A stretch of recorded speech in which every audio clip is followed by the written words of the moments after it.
Hello friends, வணக்கம் and welcome to Tamil பங்கு சந்தை. நான் உங்கள் கோபி. இன்னைக்கு மார்க்கெட் பார்த்தீங்கன்னா மார்னிங்லேருந்து ஆஃப்டர்நூன் வரைக்குமே நெகட்டிவாக இருந்தாலும் லாஸ்ட் ஒரு 1 hour நல்லாவே ரேஸ் ஆகி ஓரளவுக்கு பாசிட்டிவில் க்ளோஸ் ஆயிருக்கு. அதாவது end of the day Nifty 50 பார்த்தீங்கன்னா 12 பாயிண்ட்ஸ் இன்க்ரீஸ் ஆகி 0.07% பாசிட்டிவ்ல 17,956ல் க்ளோஸ் ஆயிருக்கு. அண்ட் அதுவே பேங்க் நிஃப்டி பார்த்தீங்கன்னா கிட்டத்தட்ட 194 பாயிண்ட்ஸ் இன்க்ரீஸ் ஆகி 0.49% பாசிட்டிவ்ல 39,656ல் க்ளோஸ் ஆயிருக்கு.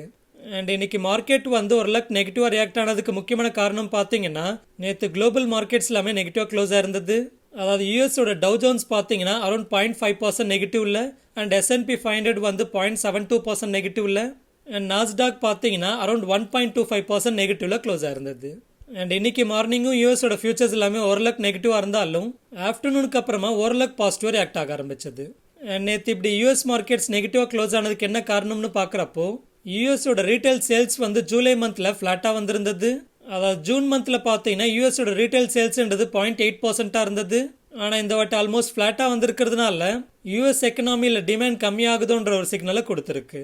அண்ட் இதே போல் யூஎஸ் ஃபெட்டோட லாஸ்ட் மந்தோட மினிட்ஸ் ஆஃப் மீட்டிங் ரிலீஸ் ஆயிருந்தது. ஸோ அதில் முக்கியமான அப்டேட்னு பார்க்குறப்போ இந்த செப்டம்பர் மந்த்லையும் அரௌண்ட் 75 பேசிஸ் பாயிண்ட்ஸ் அளவுக்கு இன்ட்ரெஸ்ட் ரேட் ஹைக் பண்ணலான்ற மாதிரி கமெண்ட்ஸ் இருந்தது.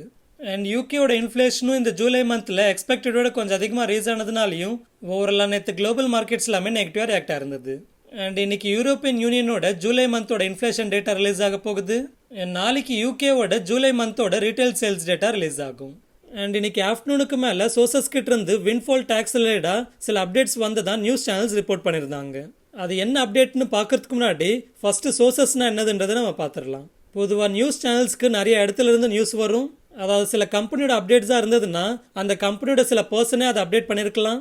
ஆனால் அந்த அப்டேட்டை அந்த கம்பெனி அஃபிஷியலாக பப்ளிஷ் பண்ணாததுனால பொதுவாக அந்த அப்டேட்டை கொடுத்தவரோட பேரை பப்ளிஷ் பண்ணாதீங்கன்ற மாதிரி கேட்டுப்பாரு. அண்ட் சில வாட்டி மற்ற நியூஸ் ஏஜென்சிஸ் அதை பப்ளிஷ் பண்ணியிருக்கலாம். அண்ட் சில வாட்டி ரேராக சில நியூஸ் சேனல்ஸ் அதை இன்வெஸ்டிகேட் பண்ணி கண்டுபிடிச்சிருக்கலாம்.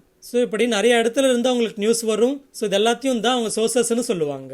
ஸோ இப்போ விண்ட்ஃபால் டேக்ஸ் ரிலேட்டடாக என்ன அப்டேட் வந்திருக்குன்னு பார்க்குறப்போ இன்னும் சில ஃபியூ டேஸில் கவர்மெண்ட் விண்ட்ஃபால் டேக்ஸை குறைக்கிறதுக்கு பார்த்துட்டு இருக்கிறதா சொல்லப்படுது.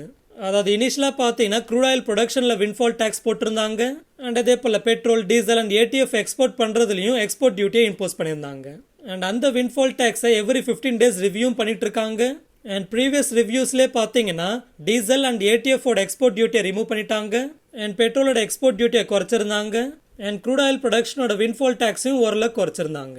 அண்ட் ஆக்சுவலாக இந்த விண்ட்ஃபால் டேக்ஸ் எல்லாமே எதுக்கு போட்டாங்கன்னா க்ரூட் ஆயில் ப்ரைஸ் எல்லாமே ரொம்ப அதிகமாக இருக்கிறப்போ அதை அட்வான்டேஜாக எடுத்துக்கிட்டு நிறைய கம்பெனிஸ் வெறும் எக்ஸ்போர்ட் தான் பண்ணிட்டு இருந்தாங்க. அண்ட் அப்படி கம்பெனிக்கு ரொம்பவே அதிகமான லாபம் வரதுனால அந்த எக்ஸ்ட்ராடினரி லாபத்தில் கவர்மெண்ட் டேக்ஸ் போட்டாங்க. ஆனால் இப்போ க்ரூட் ஆயில் ப்ரைஸ் எல்லாமே ஓரளவு கம்மியாயிட்டு இருக்கிறதுனால கவர்மெண்ட் அந்த விண்ட்ஃபால் டேக்ஸஸை குறைக்கிறதுக்கு பார்த்துட்டு இருக்கிறதா சோர்சஸ் கிட்ட இருந்து அப்டேட் வந்திருக்கு. ஏன்னா க்ரூட் ஆயில் பிரைஸ் ரொம்பவே அதிகமாக இருக்கிறப்போ விண்ட்ஃபால் டேக்ஸ் போடுறது ஓரளவுக்கு ரீசனபிளாக இருக்கும். ஆனால் அதையே ஓஎன்ஜிசின்ற மாதிரி கம்பெனிஸ் அப்போஸ் பண்ணாங்க. ஆனால் இப்போ க்ரூட் ஆயில் ப்ரைஸும் கம்மியாயிட்டு இருக்கு. ஆனால் விண்ட்ஃபால் டேக்ஸும் அப்படியே இருந்ததுன்னா அது கம்பெனியோட ப்ராஃபிட்டபிலிட்டியை ரொம்பவே இம்பாக்ட் பண்ணும். ஸோ அதனால தான் இப்போ க்ரூட் ஆயில் ப்ரைஸ் எல்லாமே கம்மியாகிறதுனால போன ரிவ்யூவில் ஓரளவு குறைச்சது போல இந்த வாட்டியும் ஓரளவு குறைப்பாங்கன்ற மாதிரி சில அப்டேட்ஸ் வந்துகிட்டு இருக்கு. ஸோ இது overall Reliance Industries and ONGC கம்பெனிஸ்க்கு எல்லாமே ஓரளவுக்கு பாசிட்டிவான சென்டிமெண்ட்டை கொடுத்தாலும் ஆக்சுவலாக பார்த்தீங்கன்னா ஓரளவுக்கு நியூட்ரல்னே சொல்லலாம். ஏன்னா க்ரூட் ஆயில் ப்ரைஸ் குறையிறதுனால தான் விண்ட்ஃபால் டேக்ஸ் குறைக்கிறாங்க. ஸோ க்ரூட் ஆயில் ப்ரைஸ் குறையிறதுன்றதே அவங்களுக்கு நெகட்டிவான அப்டேட்டாக இருக்கும். ஸோ அதுக்கு ஒரு ஆறுதலாக விண்ட்ஃபால் டேக்ஸை இப்போ குறைக்கிறாங்கன்னு எடுத்துக்கலாம். ஓகே, அடுத்து டாடா மோட்டார்ஸோட அப்டேட்டை பார்க்கலாம். டாடா மோட்டார்ஸ் கம்பெனிக்கு பெங்களூரு மெட்ரோபாலிட்டன் டிரான்ஸ்போர்ட் கார்பரேஷன் கிட்ட இருந்து அரௌண்ட் 921 எலக்ட்ரிக் பஸ்ஸஸ்க்கான ஆர்டர்ஸ் வந்திருக்கிறதா அப்டேட் வந்திருக்கு. அண்ட் இந்த எலக்ட்ரிக் பஸ்ஸஸை டாடா மோட்டார்ஸ் கம்பெனி சப்ளை பண்ணி 12 இயர்ஸுக்கு ஆப்ரேட் பண்ணி மெயின்டைன் பண்ண போகிறதாகவும் சொல்லியிருக்காங்க. அண்ட் ஆல்ரெடி லாஸ்ட் 30 daysலேயே பார்த்தீங்கன்னா டாடா மோட்டார்ஸ் கம்பெனிக்கு டெல்லி டிரான்ஸ்போர்ட் கார்பரேஷன் கிட்ட இருந்து அரௌண்ட் 1500 இ பஸ்ஸஸ்க்கான ஆர்டர்ஸ் வந்திருக்கு. And west Bengal transport corporation கிட்ட இருந்து 1180 இ பஸ்ஸஸ்க்கான ஆர்டர்ஸ் வந்திருக்கு. ஸோ இப்படி டாடா மோட்டார்ஸுக்கு டோட்டலாக எலக்ட்ரிக் பஸ்ஸஸோட ஆர்டர்ஸ்னு பார்க்குறப்போ அரௌண்ட் 3600 ஆர்டர்ஸ் இருக்கு. ஸோ இது ஓவராலாக டாடா மோட்டார்ஸுக்கு பாசிட்டிவ் அப்டேட்டாக இருக்குது. எனிவே இந்த அப்டேட்ன்றது இன்னைக்கு ஈவினிங் தான் வந்திருக்கு. ஸோ இன்னைக்கு டாடா மோட்டார்ஸோட ஷேர் ப்ரைஸ் எப்படி இருந்ததுன்னு பார்க்குறப்போ இன்னைக்கு end of the day Tata மோட்டார்ஸோட ஷேர் ப்ரைஸ் பார்த்தீங்கன்னா ஆல்மோஸ்ட் 0.12% நெகட்டிவாக க்ளோஸ் ஆயிருக்கு. ஓகே, அடுத்து டாடா பவரோட அப்டேட்டை பார்க்கலாம். டாடா பவரோட சப்சிடரி கம்பெனியான டாடா பவர் ரினியூபிள் எனர்ஜின்ற கம்பெனி வந்து பிளாக் ராக்கோட யூனிட்டான கிரீன் ஃபாரஸ்ட் நியூ எனர்ஜிஸ்ன்ற கம்பெனிக்கு அரௌண்ட் 2000 crores வர்த்துள்ள 8.36 crore ஷேர்ஸ் அலோகேட் பண்ணியிருக்கிறதா அப்டேட் வந்திருக்கு. ஆக்சுவலாக இந்த வருஷம் ஏப்ரலில் முபாதலா அண்ட் அதே போல் பிளாக் ராக் வந்து இந்த டாடா பவர் ரினியூபிள் எனர்ஜின்ற கம்பெனியில் 4000 crore இன்வெஸ்ட் பண்ண போகிறதா சொல்லியிருந்தாங்க. ஸோ அதில் இப்போ ஃபர்ஸ்ட் இன்ஃபியூஷன் நடந்திருக்குன்னு புரிஞ்சுக்கலாம். ஸோ இந்த அப்டேட்ன்றது ஆல்ரெடி மார்க்கெட்டுக்கு தெரிஞ்ச அப்டேட் தான்.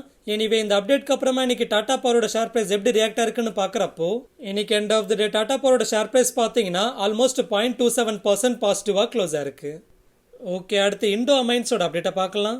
இண்டோ அமைன்ஸ் கம்பெனிக்கு மகாராஷ்டிராவோட தானேல இருக்கிற அவங்களோட மேனுஃபேக்சரிங் பிளான்ட்ல சிந்தட்டிக் ஆர்கானிக் கெமிக்கலோட எக்ஸ்பான்ஷனுக்கு என்விரான்மெண்டல் கிளியரன்ஸ் வந்திருக்கிறதா கம்பெனி எக்ஸ்சேஞ்ச் ஃபைலிங்ல அப்டேட் பண்ணியிருக்காங்க. ஸோ இந்த அப்டேட்ன்றது கம்பெனிக்கு பாசிட்டிவான அப்டேட்டா இருக்கு. எனிவே இந்த அப்டேட்க்கு அப்புறமா இன்னைக்கு இண்டோ அமைன்ஸோட ஷேர் பிரைஸ் எப்படி ரியாக்ட் ஆயிருக்குன்னு பார்க்குறப்போ இன்னைக்கு end of the day Indo அமைன்ஸோட ஷேர் பிரைஸ் பார்த்தீங்கன்னா ஆல்மோஸ்ட் 20% ரைஸ் ஆகி அப்பர் சர்க்கியூட்டை ஹிட் பண்ணிருக்கு. ஓகே, அடுத்து ஸ்பைஸ்ஜெட்டோட அப்டேட்டை பார்க்கலாம். ஸ்பைஸ்ஜெட்டுக்கும் கிரெடிட் சுசேக்கும் ரொம்ப நாளாக கடன் ரிலேட்டடாக இஷ்யூஸ் இருந்தது. அதாவது 2011 போட்ட லீஸ் மெயின்டைனிங் அக்ரிமெண்ட்ல இருந்து இந்த இஷ்யூஸ் எல்லாமே கண்டினியூ ஆயிருந்தது. அண்ட் கிரெடிட் சுசே முன்னாடி மெட்ராஸ் ஹைகோர்ட் அப்ரோச் பண்ணப்போ உங்களால இந்த இஷ்யூ அட்ரஸ் பண்ண முடியலன்னா ஏர்லைன்ஸை வைண்ட் அப் பண்ணுங்கன்னு சொல்லியிருந்தாங்க. ஆனால் அதுக்கப்புறமா சுப்ரீம் கோர்ட் வந்து அந்த மெட்ராஸ் ஹைகோர்ட்டோட வைண்டிங் அப் ஆர்டரை வந்து ஸ்டே பண்ணியிருந்தாங்க. அண்ட் அப்போ சுப்ரீம் கோர்ட் வந்து அவங்களுக்கு இன்னும் டைம் கொடுத்து இந்த இஷ்யூவை நீங்களே மியூச்சுவலாக செட்டில் பண்ணிக்கோங்கன்னு சொல்லியிருந்தாங்க. ஸோ இப்போ அந்த ரெண்டு கம்பெனிஸும் செட்டில்மெண்ட்க்கு வந்திருக்கிறதா சொல்லியிருக்காங்க. ஸோ இதனால் இந்த கேஸை வந்து சுப்ரீம் கோர்ட் செட்டில்டுன்னு டிஸ்போஸ் பண்ணியிருக்காங்க. அண்ட் ஸ்பைஸ்ஜெட்டோட $5 million பேங்க் கேரண்டிஸை வித்ட்ரா பண்ணிக்கிறதுக்கு மெட்ராஸ் ஹைகோர்ட்டை அப்ரோச் பண்ண சொல்லியிருக்காங்க. ஸோ இப்படி ரொம்ப நாளாக கண்டினியூ ஆன இந்த இஷ்யூன்றது இப்போ முடிஞ்சிருக்குன்னே சொல்லலாம். அண்ட் ரீசெண்டாக ஸ்பைஸ்ஜெட் பார்த்தீங்கன்னா அவங்களோட லெகசி இஷ்யூஸ் எல்லாத்தையும் சால்வ் பண்ணிட்டு இருக்காங்கன்னே சொல்லலாம். எனிவே இந்த அப்டேட்க்கு அப்புறமா இன்னைக்கு ஸ்பைஸ்ஜெட்டோட ஷேர் பிரைஸ் எப்படி ரியாக்ட் ஆயிருக்குன்னு பார்க்குறப்போ இன்னைக்கு எண்ட் ஆஃப் த டே ஸ்பைஸ்ஜெட்டோட ஷேர் பிரைஸ் பார்த்தீங்கன்னா ஆல்மோஸ்ட் 2.04% பாசிட்டிவாக க்ளோஸ் ஆயிருக்கு. ஓகே, அடுத்து சோனா பிஎல்டபிள்யூ பிரேஷன் ஃபோர்ஜிங்ஸோட அப்டேட்டை பார்க்கலாம். இன்னைக்கு பிளாக் ஸ்டோனுன்றவங்க சோனா பிஎல்டபிள்யூல இருக்கிற அவங்களோட சில ஹோல்டிங்ஸை பிளாக் டீல்ஸ்ல செல் பண்ண போறதா சோர்சஸ் கிட்ட இருந்து அப்டேட் வந்திருந்தது. அதாவது பிளாக் ஸ்டோனுன்றவங்களுக்கு சோனா பிஎல்டபிள்யூ கம்பெனியில் அரௌண்ட் 34.12% ஸ்டேக் இருக்கு. ஸோ அதில் அரௌண்ட் 13.6% ஸ்டேக்கை செல் பண்ணி அரௌண்ட் 4000 crore ரைஸ் பண்ணுறதுக்கு பிளான் பண்ணியிருக்கிறதா சோர்சஸ் கிட்ட இருந்து அப்டேட் வந்திருந்தது. அண்ட் அந்த பிளாக் டீல்ஸில் அரௌண்ட் 500 rupees per ஷேர்னு செல் பண்ண போகிறதாவும் அப்டேட் வந்திருந்தது. அதாவது அந்த ஃப்ளோர் ப்ரைஸை நேற்று க்ளோஸ் ஆன மார்க்கெட் ப்ரைஸோட கம்பேர் பண்ணுறப்போ அரௌண்ட் 7% டிஸ்கவுண்ட்னு சொல்லலாம். ஸோ இப்படி இன்னைக்கு பிளாக் ராக் வந்து 13.6% ஸ்டேக்கை செல் பண்ணதுனால சோனா பிஎல்டபிள்யூட ஷேர் ப்ரைஸ் எப்படி ரியாக்ட் ஆயிருக்குன்னு பார்க்குறப்போ இன்னைக்கு end of the day Sona பிஎல்டபிள்யூட ஷேர் பிரைஸ் பார்த்தீங்கன்னா ஆல்மோஸ்ட் 3.9% நெகட்டிவாக க்ளோஸ் ஆயிருக்கு. ஓகே, அடுத்து பவர் மெக் ப்ராஜெக்ட்ஸ்ன்ற கம்பெனியோட அப்டேட்டை பார்க்கலாம். பவர் மெக் ப்ராஜெக்ட்ஸ்ன்ற கம்பெனிக்கு அதானி குரூப் கிட்ட இருந்து ஃப்ளூ கேஸ் டீசல்ஃபரைசேஷன் ப்ராஜெக்ட் ரிலேட்டடாக அரௌண்ட் 6163 crores வர்த்துள்ள ஆர்டர்ஸ் வந்திருக்கிறதா அப்டேட் பண்ணியிருக்காங்க. அண்ட் இந்த ப்ராஜெக்டை 30 monthsல இம்ப்ளிமெண்ட் பண்ணணும்னு சொல்லியிருக்காங்க. ஸோ இந்த சின்ன கம்பெனிக்கு 6000 crores வர்த்துள்ள ஆர்டர்ஸ் வந்திருக்கிறதுன்றது பாசிட்டிவ் அப்டேட்டாக இருக்கு. எனிவே இந்த அப்டேட்க்கு அப்புறமா இன்னைக்கு பவர் மேக் ப்ராஜெக்ட்ஸோட ஷேர் பிரைஸ் எப்படி ரியாக்ட் ஆயிருக்குன்னு பார்க்குறப்போ இன்னைக்கு end of the day Power Mech ப்ராஜெக்ட்ஸோட ஷேர் பிரைஸ் பார்த்தீங்கன்னா ஆல்மோஸ்ட் 3.08% பாசிட்டிவாக க்ளோஸ் ஆயிருக்கு. ஓகே, அடுத்து கிராஃப்ட்ஸ்மேன் ஆட்டோமேஷனோட அப்டேட்டை பார்க்கலாம். கிராஃப்ட்ஸ்மேன் ஆட்டோமேஷன்ற கம்பெனி வந்து அரௌண்ட் 9th May அன்னைக்கு பூனே அண்ட் ஸ்ரீபெரும்புத்தூர்ல அடிஷனல் பிளான்ட்டை செட்டப் பண்றதுக்கு கம்பெனி அப்ரூவ் பண்ணிருக்கிறதா சொல்லியிருந்தாங்க. ஸோ இப்போ அந்த பூனேயோட புது பிளான்ட்ல கமர்ஷியல் ஆப்ரேஷன்ஸை கமென்ஸ் பண்ணிருக்கிறதா சொல்லியிருக்காங்க.